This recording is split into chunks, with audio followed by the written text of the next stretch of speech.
नारायणं नमस्कृतं नरचव नरोत्तमं देवीं सरस्वती व्यास ततो जयमुदीरयेत्। वेदे रामायण चैव पुराणे भारते तथा आदौ चान्ते च मध्ये च हरिसर्वत्र गीयते। नमामि रामं रघुवंशमुख्यं नमामि रामं सुरकल्पवृक्षं नमामि रामं कमलायताक्षं नमामि रामं रघुनन्दनाख्यं। श्रीराम जय जय राम जय रघुनंदन जय घनश्याम। भक्तवत्सल भगवान की जय। मर्यादा पुरुष राम नारायण की जय। जगन्नाथ महाप्रभु की जय। झंकड़वासिनी माँ शारदा को जय। 33 कोटि देवता को जय।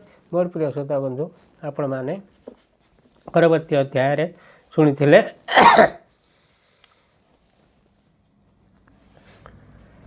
वाल्मीकि ऋषि सीता देवी आसिकी सभार पहुँचती।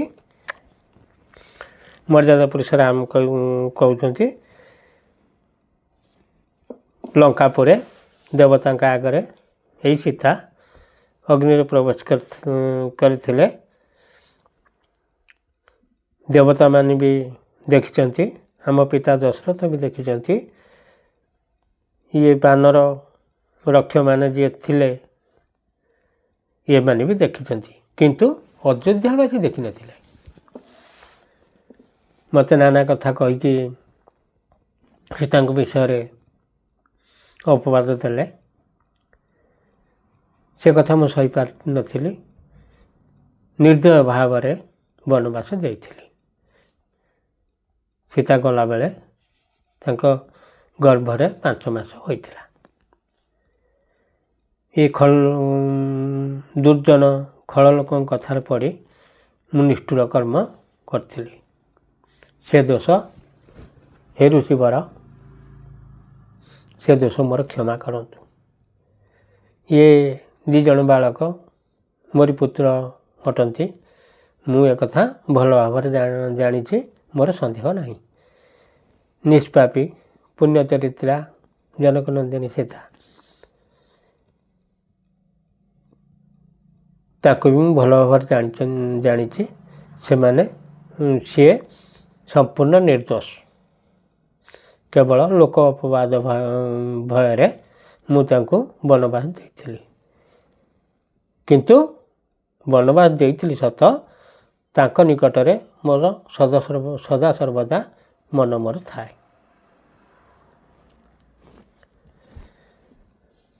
ये परीक्षा आज ये सभा सदका आगे देवे देले समस्ते खुशी हेबे। प्रजा माने अयोध्यावासी माने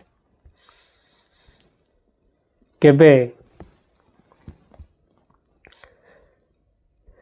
आउ एभली कथा से कही पारिबे नहीं। सेइथिपई केवल आज परीक्षा देवे आउ स्वच्छ भाव आनंद मनरे मते समर्पण करदेवे सीता को। मर्यादा पुरुष राम को कथा शुणी अयोध्यार जेते नर नारी थिले से माने सबू लक्ष्य करछंती। आज सीता देवी कौन इमिति अमूल्य प्रमाण देवे अमूल्य शपथ करिवे कि अद्भुत कथा आज हब ये नयन आज देखिव मन मन भावुंट पूरा निराधार अनैछंती। एभली कथा हूँ जेतिकी मर्यादा पुरुष रामकर माता माने थिले आसिले समस्ते पछरे किंतु पाटराणी 3 जन सभा मध्य को आसिले। आउ समस्ते सभा टिके दूर अच्छा ଆଉ ତାଙ୍କ ସହିତ ଇଏ ରାଣୀ 3 ଜଣ, ମର୍ଯ୍ୟାଦା ପୁରୁଷ ରାମଙ୍କର ଭାଇ ଭରତ, ଶତ୍ରୁଘ୍ନ, ଲକ୍ଷ୍ମଣ, ତାଙ୍କ ରାଣୀ 3 ଜଣ, ଇଏ 6 ଜଣ ଆସିଲେ। ଦାସୀମାନେ ବି ଆସିଛନ୍ତି ତାଙ୍କ ସହିତ।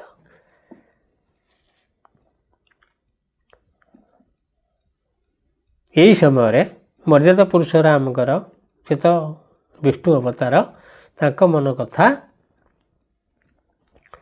ଦେବତାମାନେ ଜାଣିଲେ। ଦେବତାମାନଙ୍କର ବି ଇଚ୍ଛା ହେଲା ଆମେ ଯିବା। ଆସିଲେ କହିଲେ ଦେଖିବା ସୀତାଙ୍କ ସତୀତ୍ୱ, ଆମେ ତ ଦେଖିନାହାନ୍ତି କେବେ ଏଭଳି ସତୀ। ବ୍ରହ୍ମା, ଇନ୍ଦ୍ର, ଅନ୍ୟ ଦେବଗଣମାନେ ଆସିକି ପହଞ୍ଚିଲେ। ବାଲ୍ମୀକି ଋଷି କହିଲେ ଆମେ ସୀତାଙ୍କ ଶପଥ କ'ଣ କରିବେ ଆମେ ଦେଖିବାକୁ ଆସୁଛୁ। ଆଉ ଏଠି ତ ଦେବତା, ଦାନବ, ମାନବ ସମସ୍ତେ ଉପସ୍ଥିତ ଅଛନ୍ତି। ଆଉ ମର୍ଯ୍ୟାଦା ପୁରୁଷ ରାମ କହିଲେ ସେ ସନ୍ତୋଷ ମନରେ, ଏସବୁ ତ ଆଇଲେଣି ସମସ୍ତେ ମୋତେ ସନ୍ତୋଷ ମନରେ ସମର୍ପଣ କରିଦେବେ। ଆଉ ମର୍ଯ୍ୟାଦା ପୁରୁଷ ରାମଙ୍କର ମନୋଭାବ ଏଇଆ। ଆଉ ତାଙ୍କରି ପାଇଁ ମୋର ସୀତାଙ୍କ ପ୍ରତି ମନୋଭାବ ବଢ଼ିବ। ଆଉ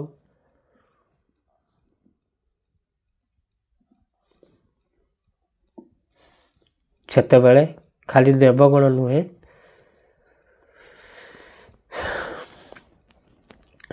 ଚାରି ଦିଗ ବିଦିଗ, 10 ଦିଗ, ଏସବୁ ବିସ୍ମୟ ହେଇଗଲେଣି। କାହିଁକିନା ସେମାନେ ବ୍ରହ୍ମା ତ ଭଲ ଭାବରେ ଜାଣିଛନ୍ତି। ସେତିକି ବେଳେ ଜନକନନ୍ଦିନୀ ସୀତା ପତିପରାୟଣା ମୁହଁକୁ ତଳକୁ କରୁଛନ୍ତି, ଧାର ଧାର ହୋଇକି ଲୁହ ବହିଯାଉଛି। କୀର୍ତ୍ତଞ୍ଜଳି ପୁଟ ହୋଇ ଧୀରେ ଧୀରେ କହୁଛନ୍ତି। କ'ଣ କହିଲେ? ମୋର ଶ୍ରୀରାମଙ୍କ ଭିନ୍ନ ବା ଶ୍ରୀରାମଙ୍କ ଛାଡ଼ିକି ଅନ୍ୟ କୌଣସି ଜନ ବା ଲୋକଙ୍କ ଠାରେ କେବେ ମୋର ମନ ବଳେଇ ନାହିଁ। କେବେ ମୁଁ ସେ କଥା ବି ଚିନ୍ତା କରିନାହିଁ। ଏ ସଭାରେ ମୁଁ ନିୟମ କରି କହୁଛି, ସବୁ ଦେବତା, ଦାନବ, ମାନବ, ବାନର ସେନା, ରକ୍ଷ ସମସ୍ତଙ୍କ ଆଗରେ ମୁଁ ତ୍ରିବାର ସତ୍ୟ କରି କହୁଛି, ମୁଁ ଯଦି ସତୀ ପତିବ୍ରତା ହୋଇଥିବି, ମୋ କଥାରେ ମୋତେ ଏ ପୃଥ୍ୱୀ ଦେବୀ ତା ଗର୍ଭରେ ନେଇକି ରଖୁ। ତ୍ରିବାର ସତ୍ୟ କରି କହୁଛି। କିନ୍ତୁ ସଦା ସର୍ବଦା ମୁଁ ରାମଙ୍କୁ ମନ ମଧ୍ୟରେ ପୂଜା କରୁଥିଲି, ଆଉ କରିବି ମଧ୍ୟ।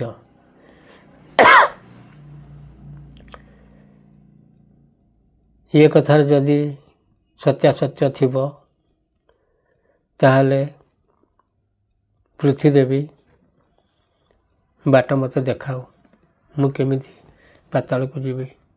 ସମସ୍ତେ ଅନେଇଛନ୍ତି ଶ୍ରୋତା ବନ୍ଧୁ। ଏଇ କଥା ଜନକନନ୍ଦିନୀ ସୀତା ଦେବୀ ଥରେ ନୁହେଁ, 2 ଥର ନୁହେଁ, 3 ଥର କହିଲେ। 3 ଥର କହିବା ପରେ ହଠାତ୍ ସଭାକୁ ଲାଗିକି ଭୂମି ଫାଟିଗଲା। ଫାଟିଗଲା ପରେ ସ୍ୱର୍ଣ୍ଣ ରତ୍ନ ନିର୍ମିତ ଗୋଟେ ସିଂହାସନ ଦେଖାଗଲା।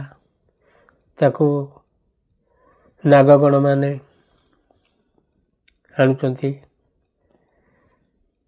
ଆସ୍ତେ ଆସ୍ତେ ଉପରକୁ ଉଠିଲା ସେ ବିମାନ। ତା ଦେହରେ ମହାଦେବୀ ଥିଲେ, ବଢ଼େଇ ଦେଲେ 2 ହାତକୁ। ସୀତା ଦେବୀ ଚାଲିଗଲେ, ତାଙ୍କୁ କୋଳରେ ବସେଇ ସମସ୍ତଙ୍କ ସମ୍ମୁଖରେ ଅନ୍ତର୍ଧ୍ୟାନ ହେଇଗଲେ। ସଙ୍ଗେ ସଙ୍ଗେ ସଭାସଦମାନେ ଦେଖିକି ସାଧୁ ଉଚ୍ଚାରଣ କଲେ, ବୋଇଲେ ହେ ଜାନକୀ ପତିବ୍ରତା, ତୁମ ଭଳି ସାଧୁ ପତିବ୍ରତା ଏ ଜଗତ ମଧ୍ୟରେ ଆଉ କେହି ନଥିବେ। ସୀତାଙ୍କୁ ନେଇ ପୃଥିଦେବୀ ପାତାଳକୁ ଗଲେ। ଯେଉଁ ନାଗମାନେ ଆସିଥିଲେ ବହୁତ ଖୁସି ହେଲେ। ହନୁମାନଙ୍କ ପୁତ୍ର ମକରଧ୍ୱଜ ପାତାଳପୁରେ ରାଜା ହୋଇଥିଲା। ସୀତାଦେବୀଙ୍କ ପାଦ ପଦ୍ମରେ ପଡ଼ିଗଲା। ତାପରେ ସେଠି ସୀତାଦେବୀ ପାତାଳପୁରେ ରହିଲେ।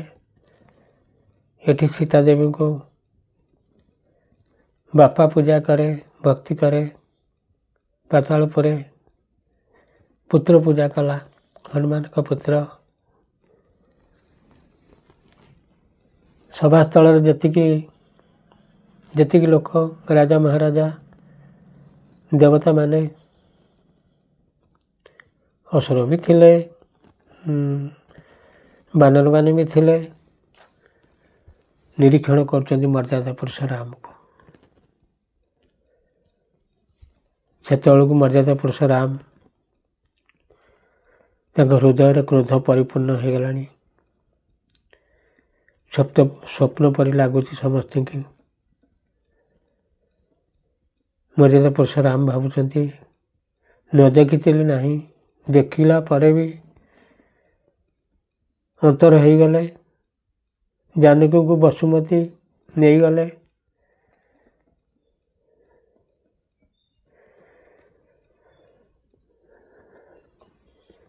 ଲୋକ ଜାଣିଥିଲେ ଏଇ ସୀତା ସତୀ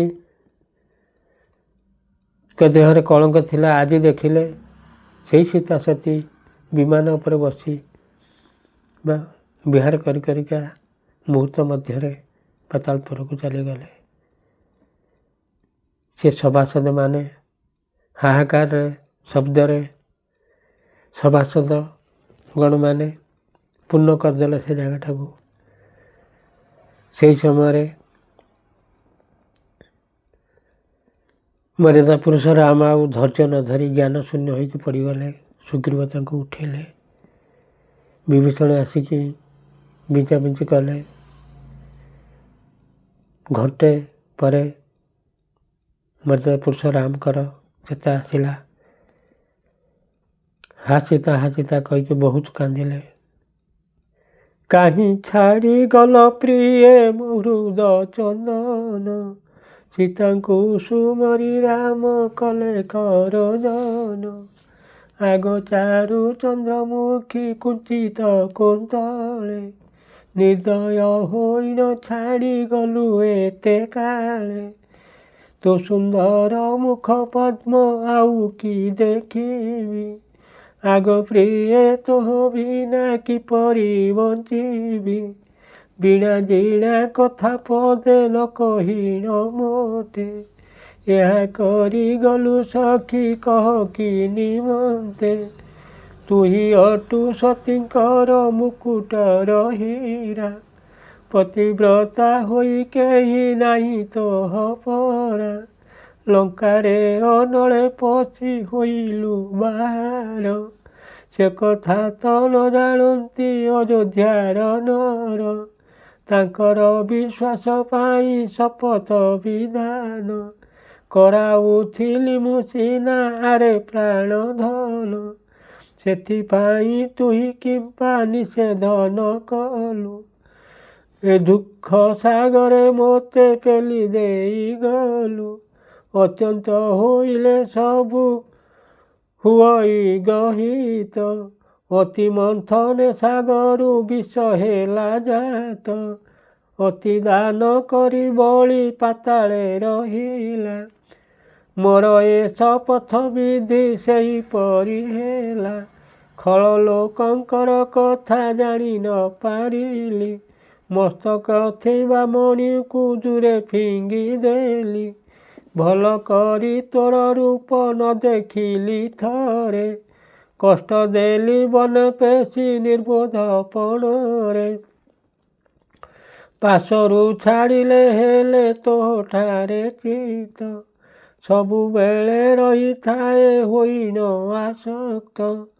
ଲୋକ ଜାଣିବାକୁ ସିନା କ୍ରୋଧ ଦେଖାଇଲି, ଏତିକିରେ ପକାଇଲୁ ସବୁ ସ୍ନେହ ଭୁଲି। ପ୍ରିୟ ଭାଇମାନଙ୍କର କଥା ଶୁଣିଥିଲେ, ହରାଇ ନଥାନ୍ତି ତୋତେ ଜାଣୁଅଛି ଭଲେ। ତୋ ସକାଶେ ସେତୁ ବନ୍ଧ ବାନ୍ଧିଲି ସାଗରେ, ରାବଣକୁ ବଧ କଲି ବଂଶ ସହିତରେ। ସତ୍ୟ କରାଇନ ମୋତେ ଥିଲୁ ପରା କହି, ମୁଁ ଥାଉ ଅନ୍ୟ ସ୍ତ୍ରୀକୁ ବିଭା ହେବ ନାହିଁ। ପାଳନ କରିନ ମୁହିଁ ଥିବାଟାରେ ତାହା, କି ରୂପରେ ଛାଡ଼ି କରି ଗଲୁ ଗୋ ସୁଦେହା। ଦେଖ ତୋର ବେନି ସୁତେ କ୍ରନ୍ଦନ କରନ୍ତି, ତାଙ୍କଠାରେ ହେଲୁ କିମ୍ପା ତୁ ନିଷ୍ଠୁର ମତି। ଏହିପରି ରାମଙ୍କର କରନ୍ତେ ରୋଦନ, କାନ୍ଦିଲେ ଭରତ ଶତ୍ରୁଘ୍ନ ଯେ ଲକ୍ଷ୍ମଣ। ବିଭୀଷଣ ସୁଗ୍ରୀବର ଅଙ୍ଗଦ ମାରୁତି, ଆବର ସଭାରେ ଥିଲେ ଯେତେ ନରପତି। ସବୁରି ନୟନୁ ଅଶ୍ରୁଧାର ବରଷିଲା, ଆକାଶ ପରାଏ ସବୁ ଦିଗ ଦେଖାଗଲା।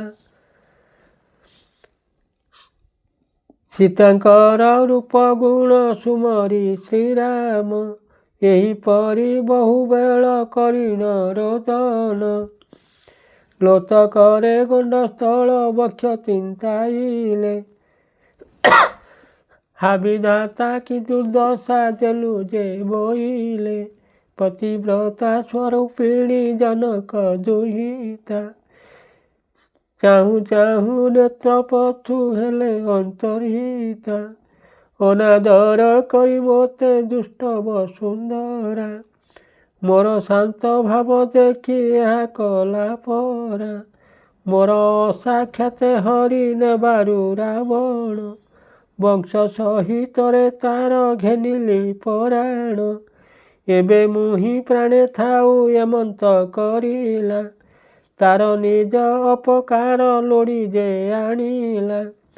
ଯେବେ ମହି ଜାନକୀଙ୍କୁ ସମର୍ପି ନ ଦେବ, ମୋର ତୀକ୍ଷ୍ଣ ସାୟକରେ ବିଦୀର୍ଣ୍ଣ ହୋଇବ। ଆଗ ବସୁମତୀ ପୂର୍ବେ ଗର୍ଭରୁ ତୁମ୍ଭର, ଜନମିଥିବାରୁ ସୀତା ଶାଶୁ ତୁମ୍ଭେ ମୋର। ଏ ଘେନି ମୁଁ ତୁମ୍ଭ ପ୍ରତି ନ କରୁଛି ରୋଷ, ସୀତାଙ୍କୁ ଦିଅ ବା ମୋତେ ରଖ ତାର ପାଶ। ଏହା ଯେବେ ନ କରିବ ଗିରିବର ତୁଲେ, ତୁମ୍ଭଙ୍କୁ ଉପାଡ଼ି ନେଇ ପକାଇବି ଜଳେ।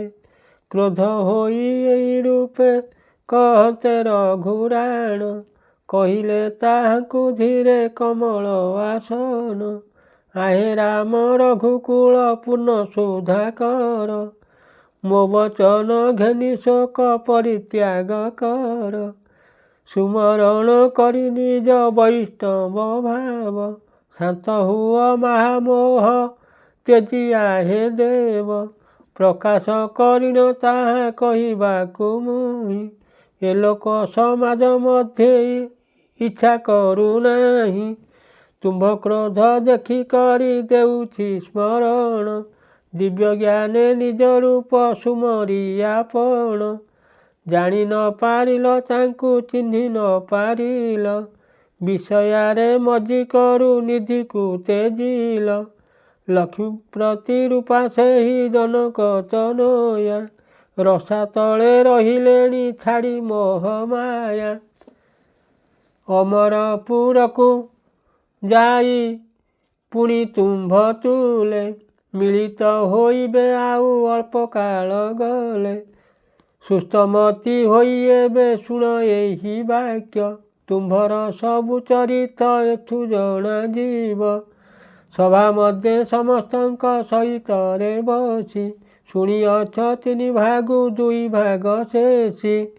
ଆଉ 1 ଭାଗ ଅଛି ଶୁଣ ମନ ଦେଇ, ତହିଁରେ ଯେ ନାନା ଭାବ ପୂର୍ଣ୍ଣ ଅଛି ହୋଇ। ରାଜ ଋଷିଙ୍କ ମଧ୍ୟରେ ତୁମ୍ଭେ ସର୍ବଶ୍ରେଷ୍ଠ, ଏସକାଶୁ ଏହା ଶୁଣିବାକୁ ଯୋଗ୍ୟ ଅଟ। ଏହି ରୂପେ ପିତାମହ ଶ୍ରୀରାମଙ୍କୁ କହି ମିଳିଲେ ଦେବଙ୍କୁ ଘେନି ନିଜ ପୁରେ ଯାଇ। ବ୍ରହ୍ମାଙ୍କ ବଚନ ଶୁଣି ବ୍ରହ୍ମ ଋଷି ଗଣ ରହିଲେ ସେଠାରେ ଶୁଣିବାକୁ ରାମାୟଣ। ଶ୍ରୀରାମ ବୋଇଲେ ଆହେ ମୁନି ବାଲ୍ମୀକ, ଆସିଛନ୍ତି ଋଷିମାନେ ଛାଡ଼ି ବ୍ରହ୍ମଲୋକ। ଆପଣଙ୍କ କୃତ୍ୟ ବାକ୍ୟ ଶୁଣିବା ଇଚ୍ଛାରେ ସମବେତ ହୋଇଛନ୍ତି ସମସ୍ତେ ଏଠାରେ। ଅବଶିଷ୍ଟ ଯାହା ଅଛି କାଲି ପ୍ରାତଃକାଳେ, ପାଠ କଲେ ଶୁଣି ତୁଷ୍ଟ ହୋଇବେ ସକଳେ। ଏମନ୍ତ କହି ଶ୍ରୀରାମ ବିଦାୟ କରିଲେ, ଆନନ୍ଦରେ ସଭାସଦେ ଯେଝା ବାସେ ଗଲେ। ଲବକୁଶକୁ ସଙ୍ଗରେ ଘେନି ରଘୁପତି, ଯଜ୍ଞଶାଳେ ରହି କଟାଇଲେ ସେହି ରାତି। ଜାନକୀଙ୍କ ରୂପ ଗୁଣ ସୁମରି କାନ୍ଦନ୍ତେ, ନିଦ୍ରା ନ ଲାଗିଲା ତାଙ୍କୁ ପ୍ରଭାତ ପର୍ଯ୍ୟନ୍ତେ। ବୋଲେ ଦୀନ ରତ୍ନାକର ଆଏ ରଘୁନାଥ, ଆପଣ ପରମ ବ୍ରହ୍ମ ଅନାଥର ନାଥ। ମୋର ପ୍ରିୟ ଶ୍ରୋତା ବନ୍ଧୁ, ଆଜି ଏତିକିରେ ଥାଉ। ସବୁ ଦେବାଦେବଙ୍କୁ ନମସ୍କାର କରି ବିଦାୟ ନେଉଛି। ଜୟ ଶ୍ରୀରାମ।